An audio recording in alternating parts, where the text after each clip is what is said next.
So, as a kid, one of my favorite things to do was to plop down in front of the TV and flick through channels like my life depended on it. You know how it is. Nickelodeon? Yeah, that was a gamble. 90% of the time, you were just left wondering, what the actual hell is this? And don't even get me started on Disney. The child actors there looked like they were living in some weird version of jail. But Cartoon Network? Oh man, that was a different story, Dot. As soon as the clock hit 9 p.m., things got real. Suddenly, it wasn't just kids' cartoons anymore. It transformed into something better. Adult Swim came in like a knight in shining armor. But here's the kicker. It only lasted for 3 hours. And then, at the witching hour, they started showing anime. Let me tell you, this was a game changer. I was immediately hooked. It was like someone blended the creativity and adventure of kids shows with the tension and rawness of adult TV. I was all in, especially because it was also super fucking violent. The problem? Midnight was a serious commitment for a kid like me who needed to get my beauty sleep after a hard day of slurping down chalky milk and dodging math homework. So I'd catch little snippets here and there. Dragon Ball, Naruto, and whatever the hell else was on. My memories are as choppy as the editing in a YouTube compilation video, but each show had its unique vibe. Dot. Then there's Samurai Champloo. Initially I thought, okay, cool art, jazzy hip-hop beats.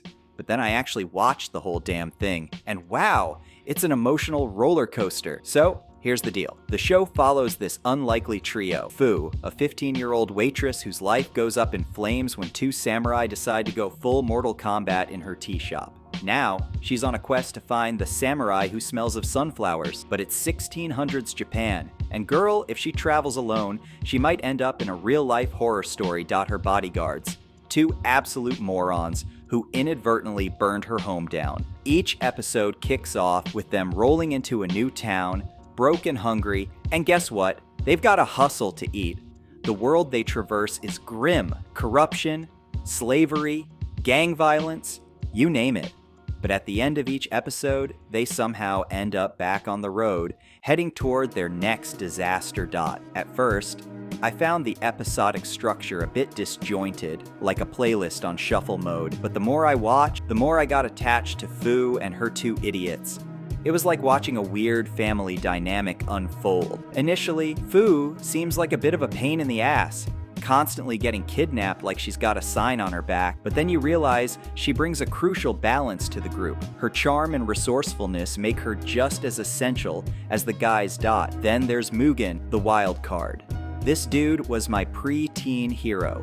He's loud, chaotic, and always ready to throw down. He doesn't just talk shit, he lives for the drama. If there's a pretty girl in the vicinity, Mugen's brain short-circuits faster than my Wi-Fi when I'm streaming anime. He gets himself into some wild situation, and you can't help but love him for it, even if he's a total idiot. Dot. On the flip side, we have Jin. He's the calm and collected one, the antithesis to Mugen's chaos. Watching them bicker is hilarious. Jin has this traditional fighting style, analyzing and dismantling his opponents with precision, while Mugen just rolls around like he's breakdancing. The dynamic between them creates this perfect tension that keeps you hooked. Dot. Now, comma. Let's talk about the emotional gut punch of the show. Episode 11 hits hard.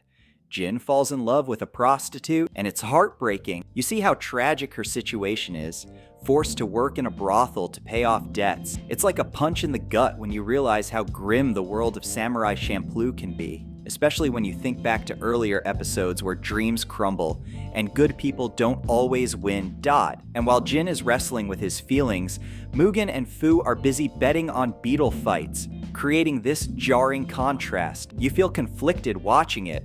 You want Jin to save the girl, but you also know that could end in disaster. It's moments like these that make Samurai Champloo special. It forces you to reflect on life's harsh realities while also reminding you of the joy and chaos of friendship.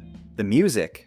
Don't even get me started. There's this one ending song by a Japanese woman that just hits differently. Every time I hear it, it's like she's reading my soul. It's a reminder of all the relationships that slip through your fingers, the friends who move away, the missed opportunities. Samurai Champloo isn't just an anime. It's a reminder of the fleeting moments we share with people. You can easily picture the characters living their lives after the credits roll, and that's what makes the show so relatable. It's not just about the journey, it's about the connections we make along the way. So, if you haven't checked it out yet, what are you doing? Go watch Samurai Champloo, and hey, don't forget to like and subscribe. Thanks for hanging out with me.